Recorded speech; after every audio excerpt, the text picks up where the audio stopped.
I first came to Mark West in kindergarten, I immediately knew that Mr. Graves' 6th grade class was all about fish. But why did we learn about the watershed all year? With the severe drought in California, there are 3 major demands that are battling for the water. There is household water, farming, and the health of the river's habitat. People rely on this water for everyday uses.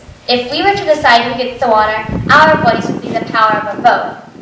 Farmers also need this water to keep their plants' growth moving, which keeps our economy moving. Their voice would be money. But when we got to the river, Mr. Graves asked us, who will speak for the health of the river?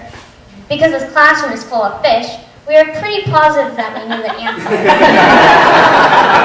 But as the year went on, we continued to question. We begin the year learning how to test pH, dissolved oxygen, temperature, turbidity, phosphates, and nitrates. Then every Wednesday at lunch, a crew of 8 students head to the creek to test the water and pick up trash. The Mark West 6th graders are here today at the San Francisco Bay to investigate California's largest estuary after the Costco Busan oil spill on November 7, 2007. 11 years ago, the container ship collided with the bay, spilling about 53,000 gallons of heavy fuel into the bay. While on the ship, we were able to investigate the effect the watershed has on an estuary by examining the fish and plankton that we caught, the water itself, and most importantly, the mud on the bay bottom. This helps us understand the importance of protecting our Mark West Creek.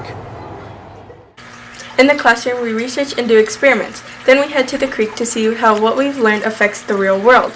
Although projects change from year to year depending on what is going on in our watershed, this year we are lucky to be asked to share our knowledge of our watershed with the adults involved in repairing a section of the creek at Wickiup Commons. In the wake of the Tubbs fire, the erosion caused by faster moving water has resulted in the destruction of fish habitat and put houses in jeopardy. Some groups have created models of this proposed secondary channel. Their presentations must address hydrology, geology, biology, and botany. The other groups are designing a proposed footbridge that will cross the creek.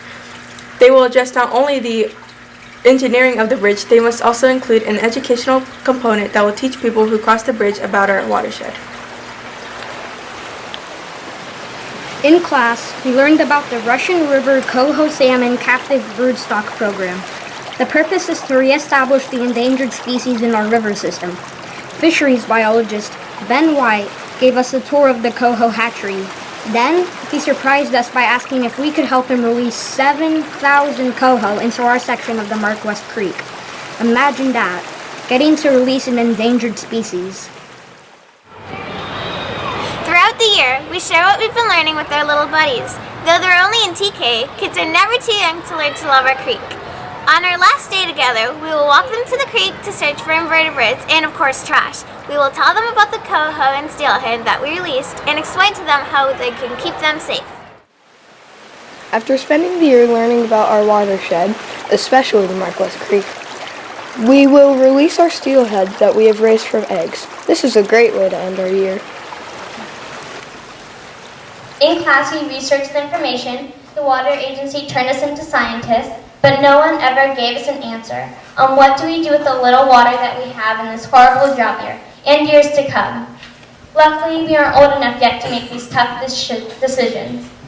But what we can do is be the voice of the watershed. That includes the people, the farmers, and the river itself. We can spread the word about cleaning up our mess and the mess left by others and conserving water. And then I realized that Mr. Graves gave us the answer on the very first day of school. It's a Dr. Seuss quote on the top of our homepage of our watershed website. It says, "Unless someone like you cares a whole awful lot, nothing is going to get better. It's not." We still don't have the answers to who has the strongest water rights, but thanks to the Sonoma County Water Agency and our Mark West Watershed program, we do care a whole awful lot.